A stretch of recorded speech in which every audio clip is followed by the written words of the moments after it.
Would you say jealousy is the number one spark for motivation? Well, I don't think motivation is a real thing. I don't believe in motivation as a concept. I think discipline is real, and I also think discontentment is real. And I don't think it's possible for anybody to stay in a scenario where they're truly uncomfortable. If you fall asleep on your arm and your arm really starts to hurt, even in the deepest sleep, you're going to wake up and move your arm. If you sit there and your life has been in a rut for 7 years, you are semi-comfortable in that rut. Sure, there's days you're pissed off. Sure, you're semi-annoyed by it. But there's also days where you just play video games, eat pizza, and you're kind of cool with it, and it's no big deal. If you were truly unhappy and uncomfortable and discontent with your scenario, you wouldn't be in it. When I was broke, I couldn't sleep.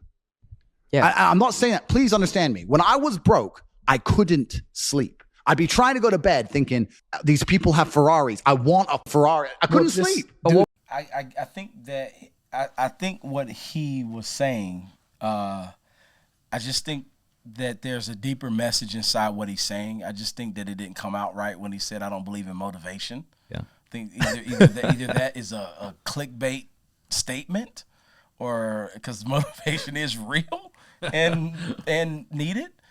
Because think about this. How do you not believe in motivation when you contradicted yourself to say the whole part about I see a dude with a Ferrari? So that dude motivated you to want to have that Ferrari. Yeah. That's motivation. That's what I thought when I listened to it. So that's a contradiction. But I get what he was saying about the discipline, the difference between discipline and motivation. I get that. Yeah. But I think that they are two separate things, and you can be motivated, but in order for you to stay consistent, you do need discipline. Yeah. Like motivation is let's just say the gateway. Yeah.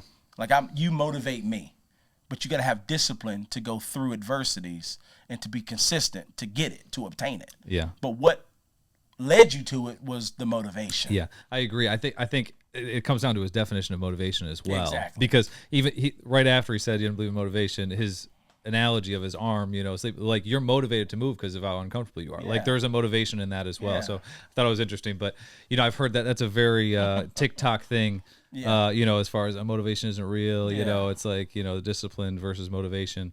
So I wanted to just kind of throw that out there.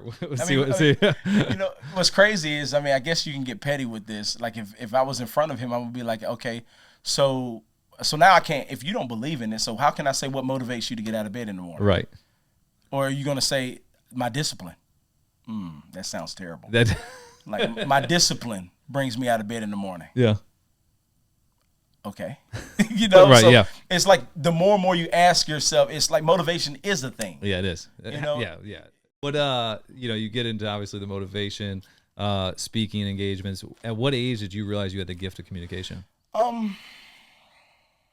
That happened early on, or was it? No. And actually, it just how I became a motivational speaker is really how it happened. I was motivated by my role models growing up.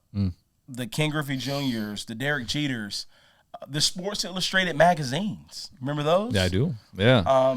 Going to the dentist office and waiting for the dentist by looking on the coffee table at the Sports Illustrated for kids and stuff. Yeah. And inside of those magazines, they would share stories about how Peyton Manning would go to a school and give a speech, or they'll show Ken Griffey Jr. in his hometown at a high school doing an assembly. So those motivated me that I want to come back to my hometown if I make it pro and speak at schools, but never for a career. So when I became a pro athlete, I was uberly excited to come back and to do exactly that. So when I became a pro athlete, I went to the local schools, just calling the principals saying, hey, I would love to come speak for free if in an assembly. And they, of course, with me being a local pro baseball player, they were like, this is great. Right. And how I became a pro speaker was trying to figure out what was next for my life. My mother was like, what are you good at outside of baseball? And I was like, I don't know. Is that rhetorical? Should I answer that? And she's like, seriously, CJ, there should be something else that you're good at and passionate about. And I literally had to rack my brain for a few minutes to think about it. And that's when I said, people do say they love to hear me speak. The principals and teachers rave about me in the assemblies and say nobody had their attention like this, the kids' attention like this before. If you enjoyed that clip and you want to watch another one, click right here. And if you want to watch the full podcast, click right here. And don't forget to like and subscribe if you find this content valuable.